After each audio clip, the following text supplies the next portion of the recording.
Hi again. Welcome to the series of lectures on civil procedure. Our topic for today is motions under Rule 15 of the revised rules of civil procedure. What is a motion? A motion is an application for relief other than a judgment. So if there is an issue which arises in a civil case and you want to apply for a relief from the court, okay, you can do it through a motion. Okay. The first requirement, formal requirement for a motion is it must be in writing. Although there are motions, oral motions, which are made in open court, okay, it is a requirement for a formal motion to be in writing. Um, a motion made in open court or in the course of a hearing should immediately be resolved in open court after the adverse party is given the opportunity to argue his position.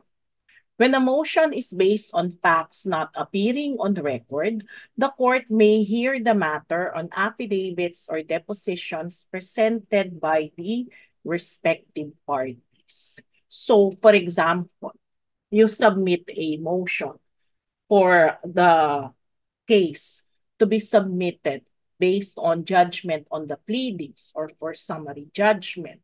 Then the court may set it for hearing.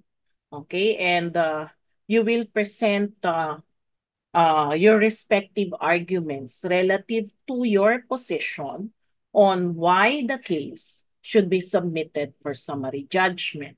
And the other party will be given the opportunity to comment on the said motion. Okay, so what are the contents of a motion? A motion shall state the relief sought to be obtained and the grounds upon which it is based, and if required, it shall be accompanied by supporting affidavits and other papers. Okay. There are different types of motions. The first kind of motion is a non-litigious motion. What is a non-litigious motion? It is a motion which does not need to be set for hearing. There is no need for non-litigious motions to be heard in court. Okay? These are motions which the court may act upon, okay, without setting it for hearing and will not cause prejudice to the rights of the adverse parties. What are the examples of non-litigious motions? According to Section 4 of Rule 15, first is a motion for the issuance of an alias summons.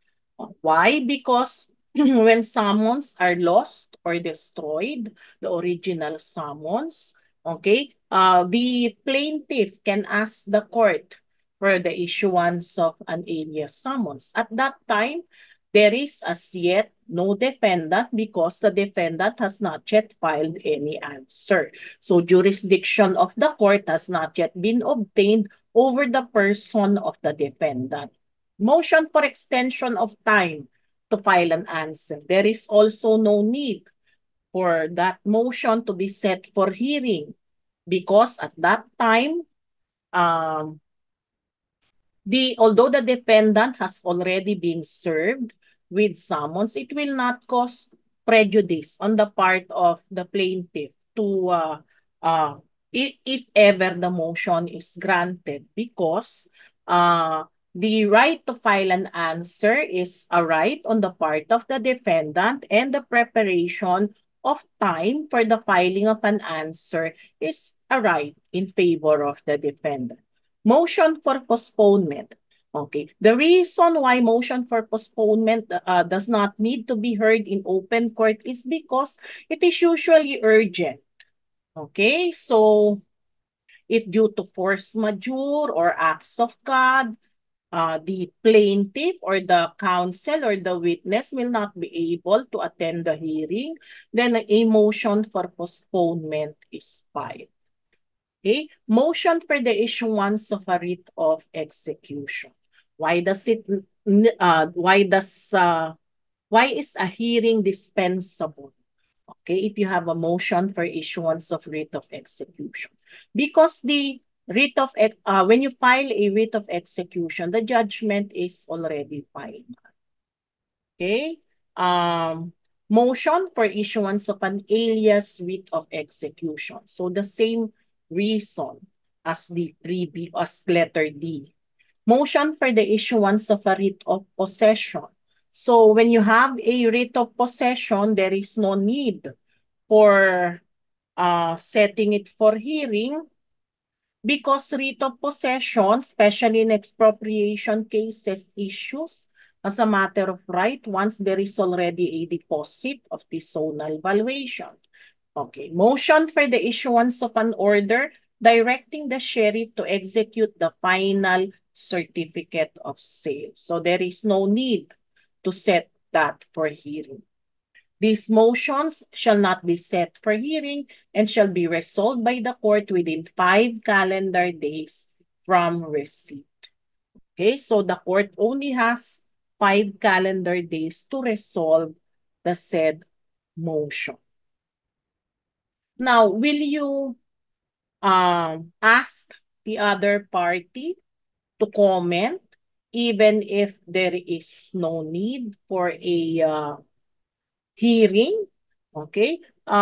It depends upon the practice of the judge, but by prudence, especially if you have a motion for a writ of execution, okay, if it is more prudent, even if there is no hearing, to require the other party to comment on the writ of execution, as well as uh,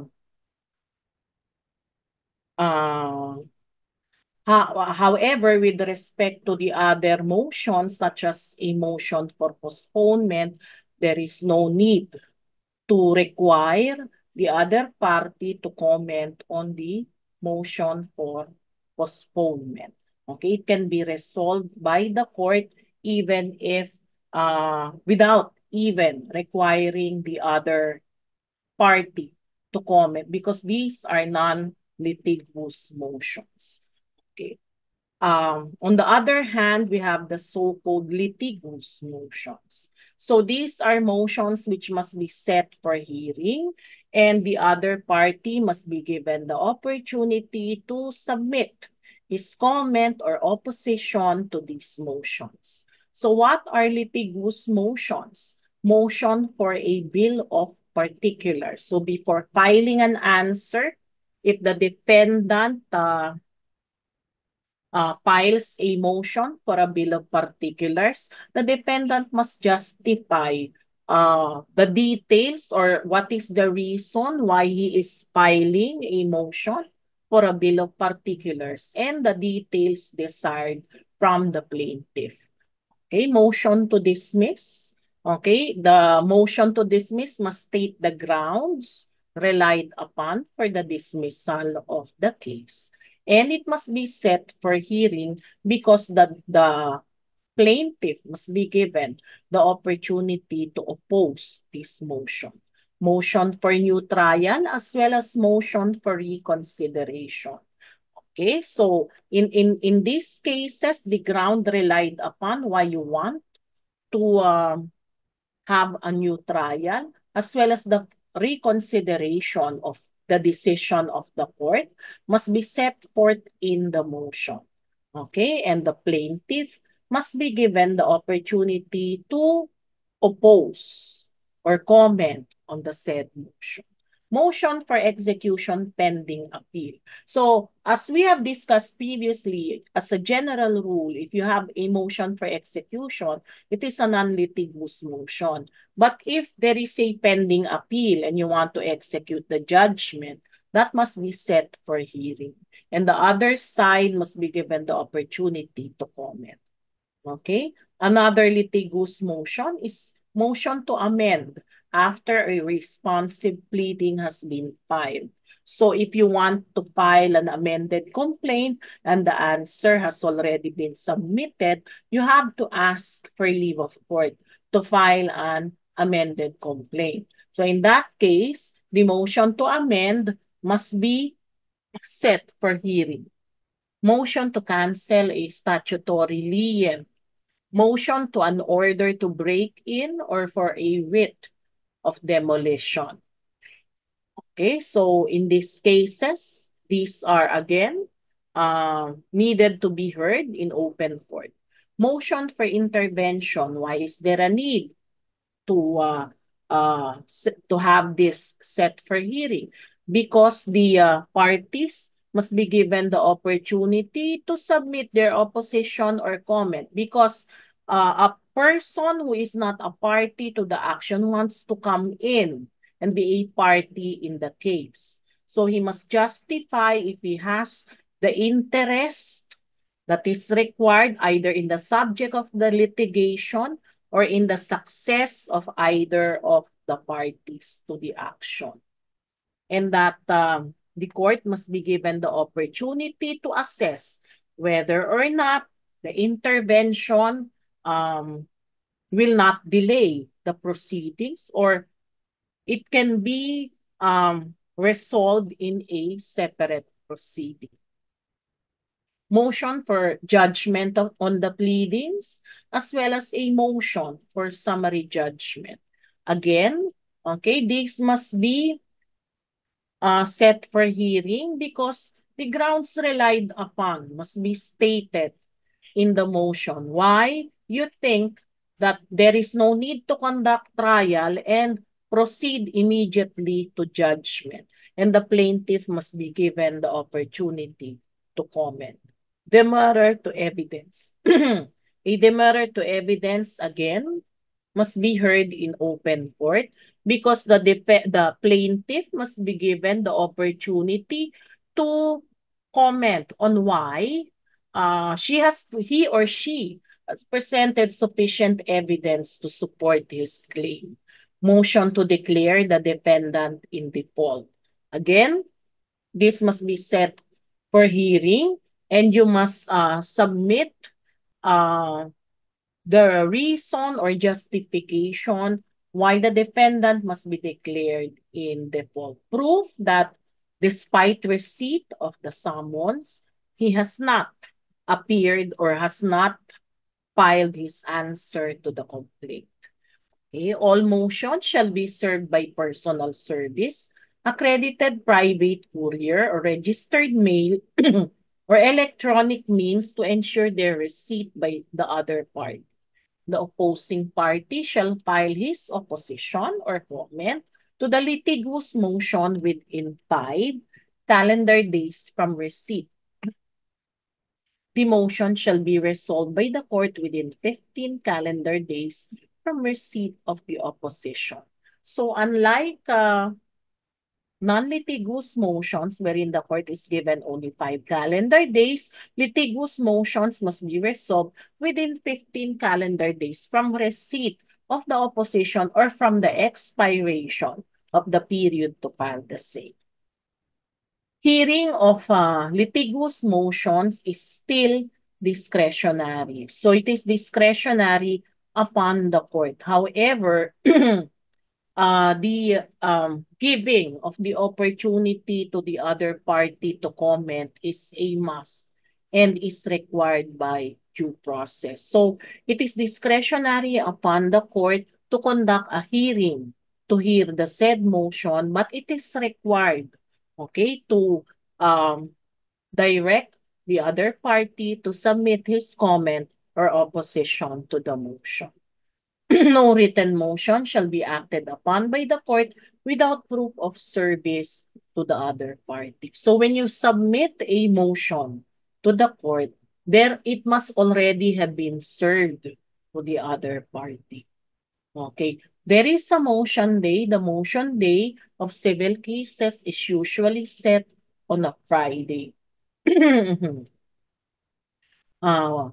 we have the omnibus motion rule. A motion attacking a pleading order judgment or proceeding shall include all objections then available, and all objections not included shall be deemed waived. So when you file a motion, okay, make sure that you include all the objections, all the comments which are available at the time of the filing of the motion. Otherwise, they are considered as waived. Okay?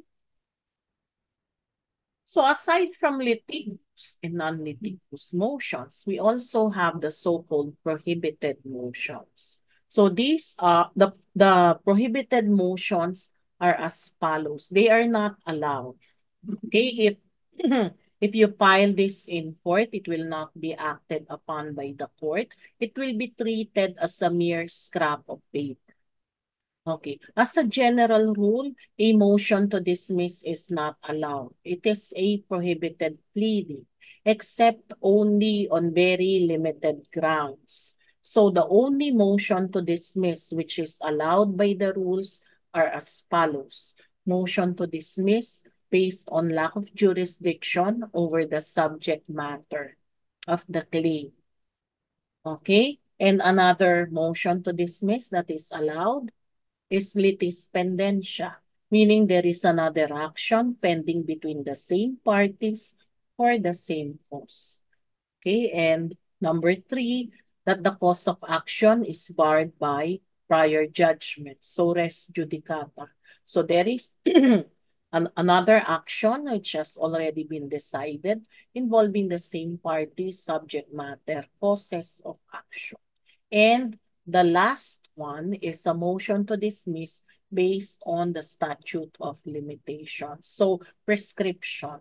So if the action has already prescribed, you can file a motion to dismiss. But I repeat, as a general rule, a motion to dismiss is not allowed except if it is based on the following grounds: litis pendentia, res judicata, lack of jurisdiction, and prescription. So it is only in these four cases that you can file a motion to dismiss.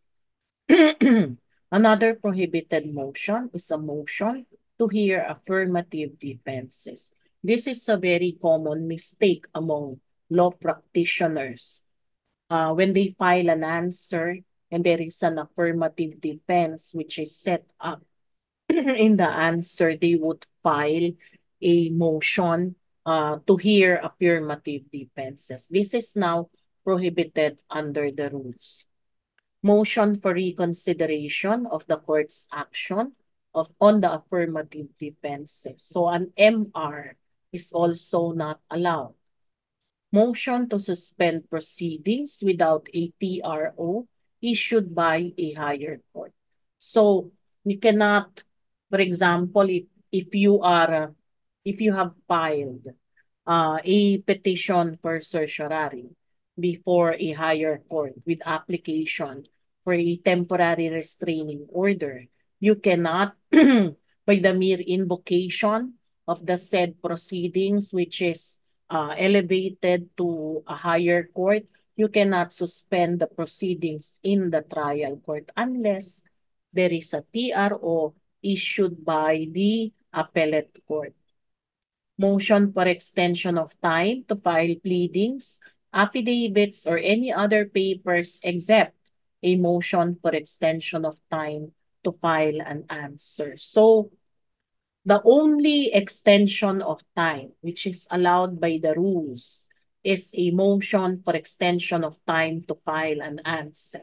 You cannot file a motion for extension of time to file a reply, a motion for extension of time to file a rejoinder, okay, or a motion for extension of time to submit a demurrer to evidence, because that is a prohibited pleading.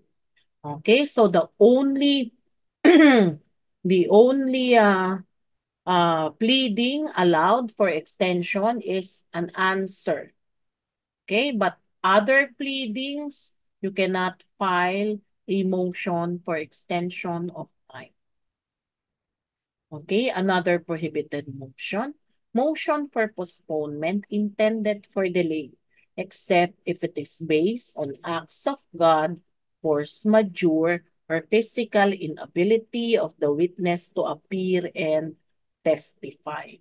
So the only motion for postponement allowed by the rules is if your ground is based on act of God, force majeure, or physical inability of the witness to appear and testify. These are reasons which are beyond your control. So, if the reason is not based on act of God, force majeure, or physical inability of the witness to testify, that motion is a prohibited motion.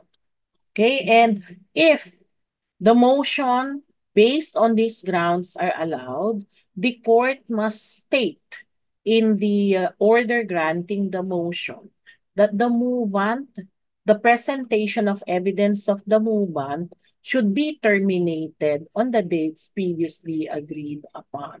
Okay, so he must finish the presentation of evidence within the dates agreed upon. If he has been allotted 5 trial dates, and he applied for postponement of the fourth trial date. In the next hearing, okay, he must finish the presentation of his evidence. Okay? And also, it is required that when you file a motion for postponement, it should be accompanied by the official receipt evidencing payment of the postponement fee. Otherwise, the court will not act on the motion and will treat the motion for postponement as a mere scrap of paper if you were not able to submit the official receipt evidencing payment. Dismissal with prejudice. Okay? Subject to the right of the applicant, ah, subject to the right of appeal, an order granting a motion to dismiss or an affirmative defense that the cause of action is barred by a prior judgment or by the statute of limitations, that the claim or demand in the pleading has been paid, waived, abandoned, or extinguished, or that the claim is unenforceable under the statute of frauds, it shall bar the refiling of the same action or claim. So it speaks of dismissal with prejudice, meaning if the case is dismissed based on these grounds, you can no longer refile the same. Okay. Res judicata, prescription, the claim has been paid, waived, abandoned, or extinguished. The claim is unenforceable under the statute of frauds. So in these cases, if the dismissal is based on these grounds, it is with prejudice, meaning with prejudice to refiling. So you can no longer refile the case. Okay. What is the remedy if a motion to dismiss is denied? The proper remedy is to file an answer within the remaining period within which he is entitled at the time the motion to dismiss was filed, which will begin to run again from the notice of the order denying the motion to dismiss. Okay. So that's all for motions. Thank you for listening.